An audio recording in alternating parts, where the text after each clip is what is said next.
guys, maglalagay tayo sa ipon box ko.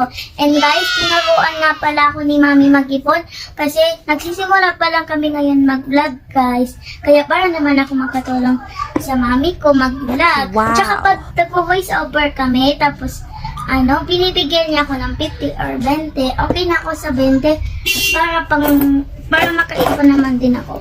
And guys, alam niyo ba guys, pag ko na to lahat, pag natapos ko na to lahat, may 60k na daw ako. Sabi niyo, excited na ako nito. Tapos, pag naglagay naman kayo guys, Dito ka magtingin. ito guys, magkaano po kayo dito? Marker. Ima-marker lahat kung magkano yung inihulog. So, Para maalam ko kung magkano na yung yung nalagay ko, ipa-plus-plus ko. tama. Mami, So, may paano mo siya nalalagay. gagawin? Ayan. I-roll ko lang siya. Ganito. Dito siya ilalagay. Dito. Tapos i-roll lang natin. Pag napuno na ipon mo yan, nakompleto mo. Diba? May savings ka na.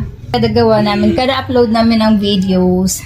Binibigyan ako ni Mami ng 20 RP. So, kahit hindi pa kami monetize, guys, ayan, sumasab na siya sa akin kasi nga, para daw makaipon siya. So, 99 pesos, buy one, take one na siya.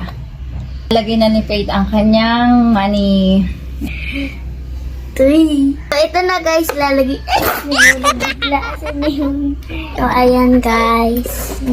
Magkaano lang, kukulayan natin yung black. Mark. Imamarkahan. Yan na.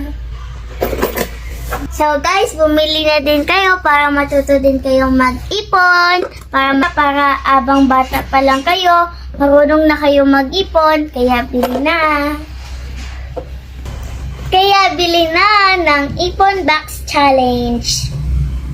Andyan po sa comment section ang link. Thank you for watching guys. Please like and share. And please subscribe. Daisy and Kids Vlogs. Thank you.